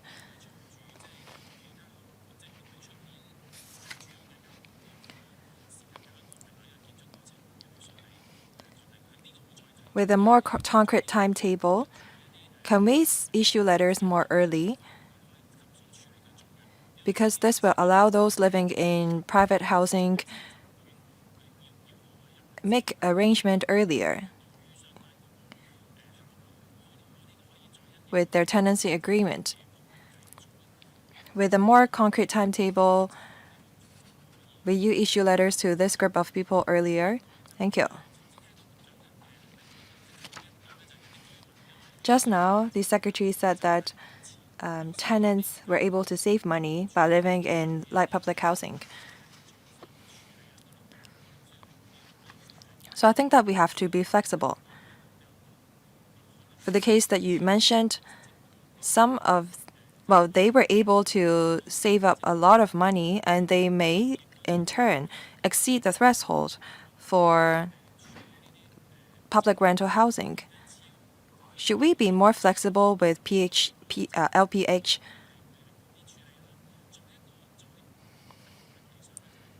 I have another idea. Over the long term, should we allow the household that you mentioned purchase subsidized sale flat with a green form? By that, they can progress the housing ladder more quickly. Thank you. Secretary. I thank Mr. Leung for his recognition. I was holding a hand of a young girl as she was living in Block 9. She jumped to her room, and she turned around in her own room. She felt that her room was very large, and she was very happy. We have colleagues from the RHSD, the Housing Bureau here. I thank them for their hard work. We hope to help more people on the road.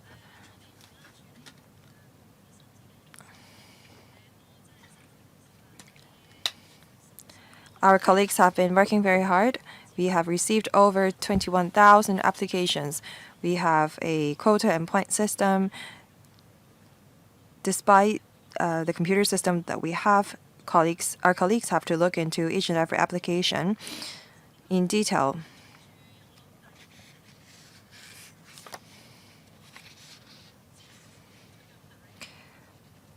With the timetable made available, there could be more people who are interested in applying, and we may see an increase in applications in the future.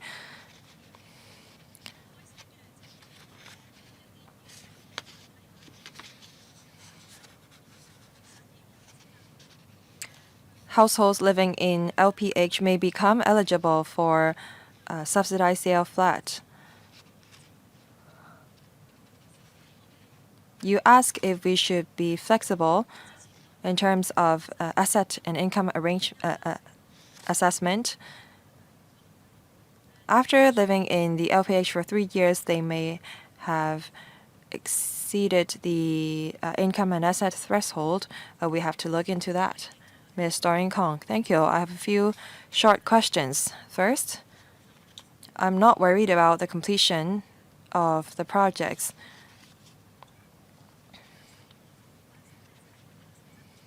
I am happy with the progress, but I'm more concerned about the operation and management.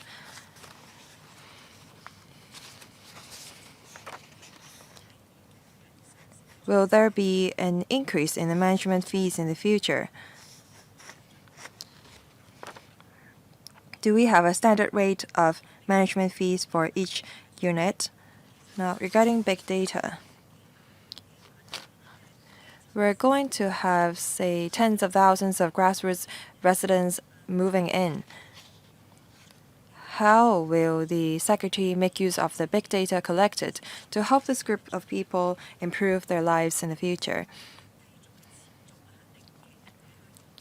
Will the Secretary continue to monitor the transitional housing, like public housing occupancy rate? Will you conduct assessment on the effectiveness of LPH and transitional housing? Many people are happy with the quality of LPH, but they are concerned about transport facilities. Will the Secretary continue to follow up on the issue to make sure that residents can go to work? We have seen earthquakes very recently. The LPH on average is of 16 to 28 stories. What about its resilience against a wind, earthquake, and so on? I will ask Winnie, Deputy Secretary, to elaborate on the point about management fee. Let me first talk about wind and fire resilience or resistance of our LPH. We comply with the buildings ordinance. Behind me is a representative of the Architectural Services Department. They are very professional. They follow the buildings department standards, and they also have good practice for the trade.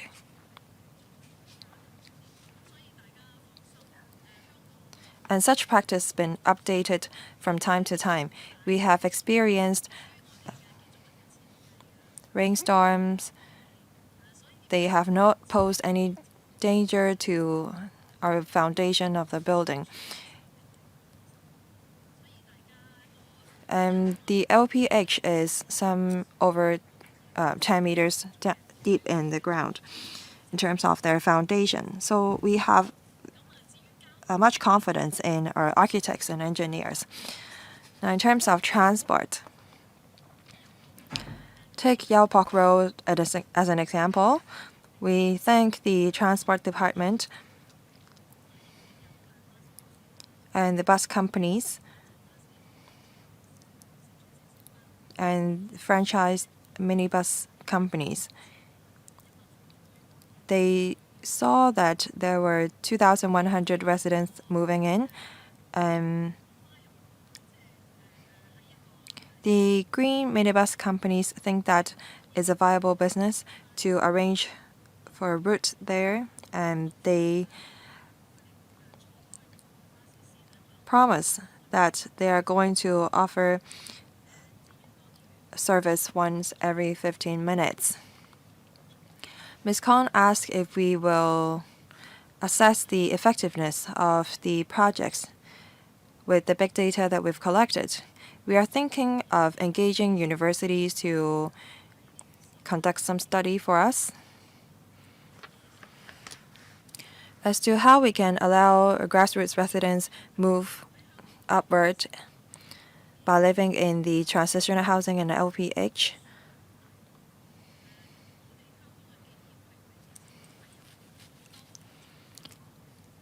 I think that we can share experience with other parts of the world. Now, in terms of management fee, I will ask Ms. Wong to answer the question.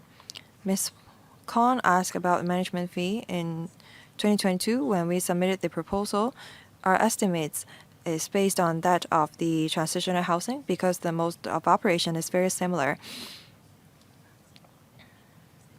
Apart from daily maintenance, transitional housing also offers social service. We have received 2 return tenders. The price is similar to our estimates. We still have 11 projects pending completion. Their scales and model of operations are different, but we believe that the cost will fall within our estimates. We still have 3 members who are waiting to speak, but our meeting was supposed to end at 4:30 p.m. If you all agree, I will extend the meeting by 15 minutes. For those who have not pressed the button, please press it now. If not, I will draw the line here. Thank you. Mr. Lee Chen-kan. Thank you.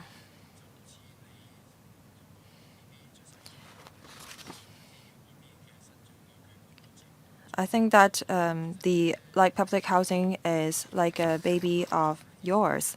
Before the LPH was born, I believe that the Secretary has done a lot of lobbying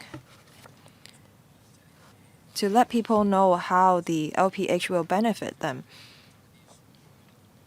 You talked about a young girl jumping to her room. I was very touched by that.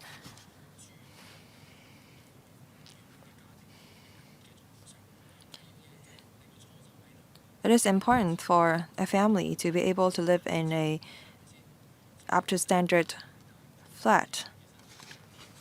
According to the paper, 20% of savings can be achieved. I think that's remarkable. I wonder if time can be saved as well. If people can get a flat in a short time, that's even more perfect. LPH will be constructed with MIC. Some people have misunderstanding. They think that using MIC will lead to water leakage. As an engineer, we would know that QC is done in factory. And after the modules come to Hong Kong, there are other forms of testing. So I wonder what tests are conducted. And some people are worried about the remoteness of the LPH. I hope that the administration will arrange for some outreach team to take residents to do grocery shopping or to go for medical consultation. Thank you. Secretary, thank you, Chairman, and thank you, Mr. Michael Lee. You compared light public housing to a baby. Well, I think this is the fruit of everyone's work.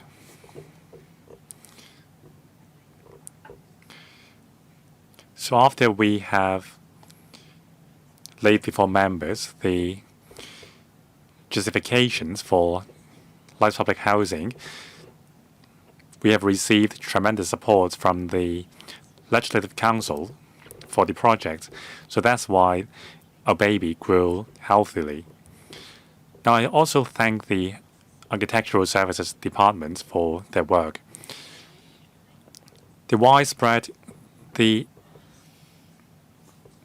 Such a large-scale adoption of MIC in Hong Kong was unprecedented. Now, the initial estimation of cost was $27 billion. Compared with the actual cost of $21 billion, we have saved some $6.4 billion.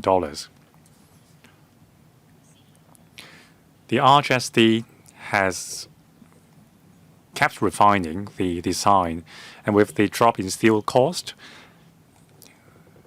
the final cost was much lower than the estimation. And also, direct procurement and MIC have also contributed to the cost saved. Now, the RHSD is now considering how more cost-saving measures can be applied in LPH projects. So I really thank the RHSD for their diligence. Now, for the MIC building model, I have visited the factories of MID components in the mainland. They are very large-scale factories. Robotics were deployed to manufacture the MIC components. There is a fitting area in the factory for trying the fit of the components before transporting them to Hong Kong.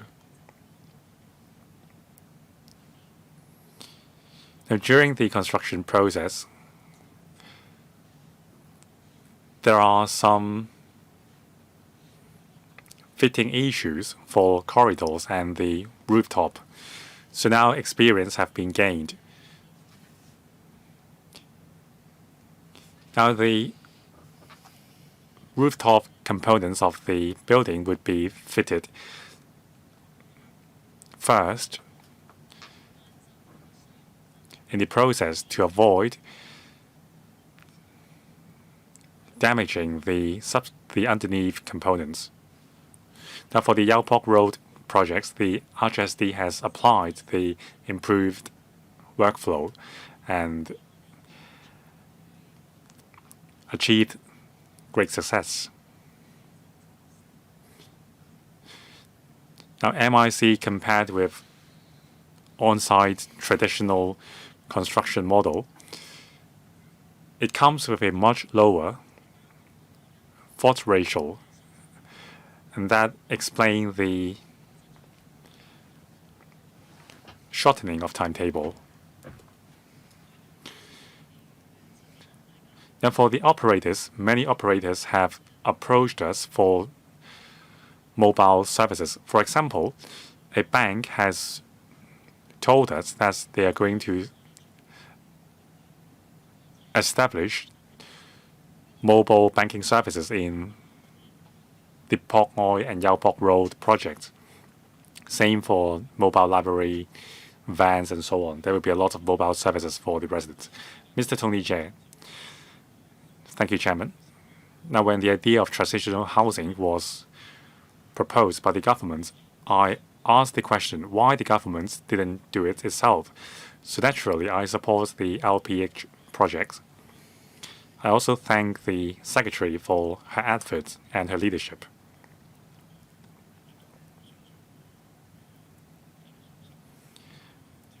I have great confidence that by year 2027,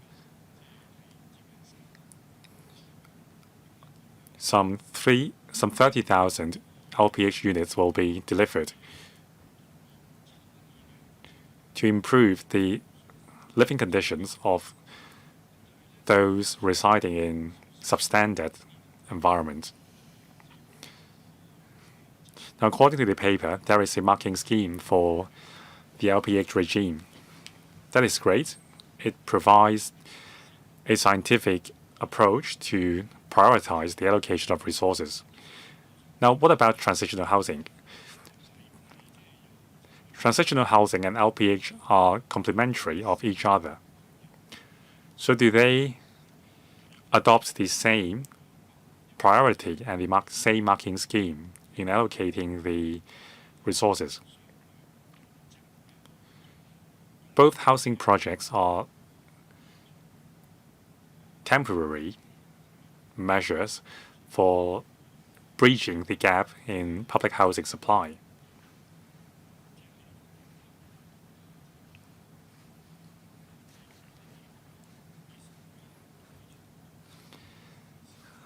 So both projects are aimed at improving the living conditions of those living in substandard environments, and I appreciate that. Now I support Ms. Doreen Kong's suggestion to use big data to trace the needs of grassroots tenants and help them move up the housing ladder. These data would be very helpful for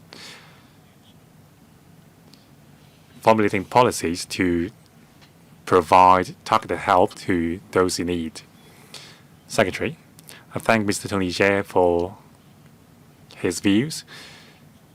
When we were discussing the idea of transitional housing, many members, including Mr.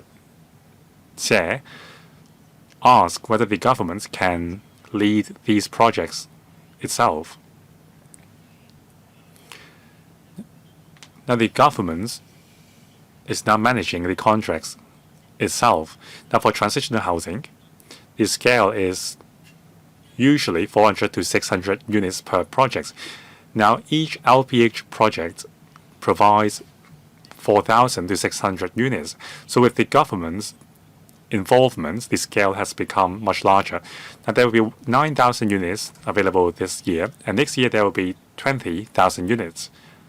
So most of the 30,000 units will be materialized by the end of next year. So the scale and speed have both been enhanced with government's involvement. We have drawn reference from the basic housing units. So we have established a marking scheme to prioritize the most needy households. Now for transitional housing, we don't have this marking scheme yet, but we will meet with the operators of the transitional housing projects regularly, and we will encourage them to adopt a similar marking scheme to prioritize the most needy ones. Now on big data, we agree with this approach. We are even willing to share the data with other places as well. The last member, Dr. Lo Wai Kwok. Thank you, Chairman. The idea of LPH has caused a lot of debate on its merits.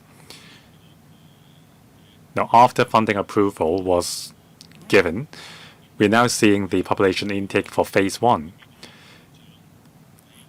It has been widely reported by the media. I saw a lot of very cozy photos featuring the secretary with the tenants. They are very heartwarming. Now we have heard a lot of great things. After moving into LPH, all of a sudden, the household now have a few $1,000s more to save up or spend on education and other livelihood issues. I see a lot of smiles on the tenants' faces.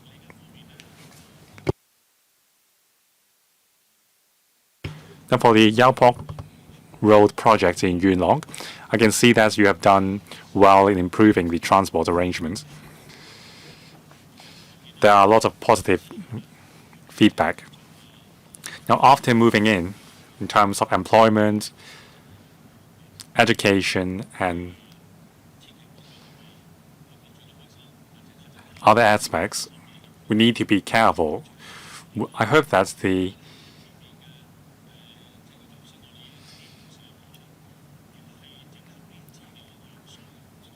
residents will continue to be happy in the future. Now, these LPH projects are great study cases for future public housing.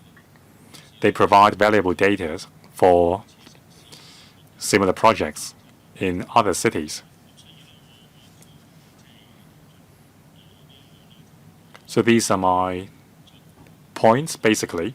That is, we need to follow up on the life of tenants in LPH, and we need to collect statistics. Now, I have said this before.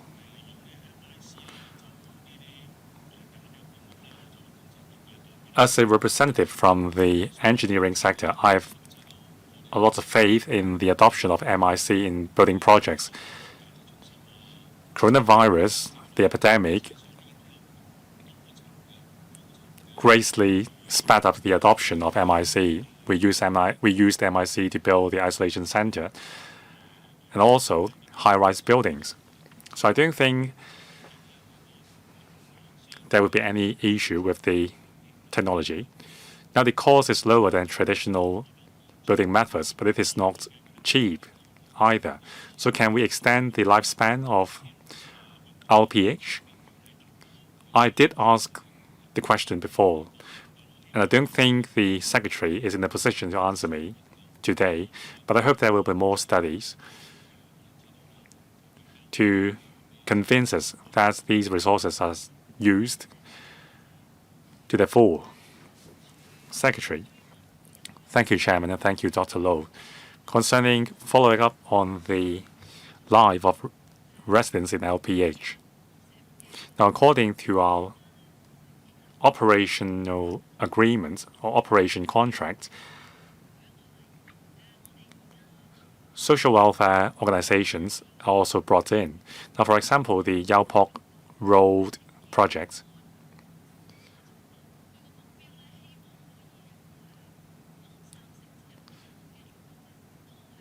Now, the company providing services like landscaping, cleansing, and management of the building, they intend to employ at least 30 to 40% of local residents to take up these jobs.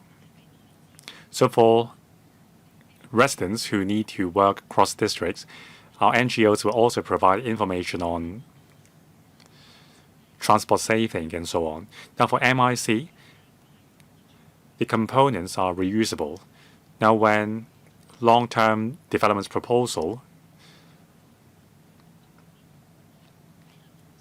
are yet to be formulated for other sites, the components can be reused to provide LPH or other housing units. Now I thank Dr. Low for your reminder. We will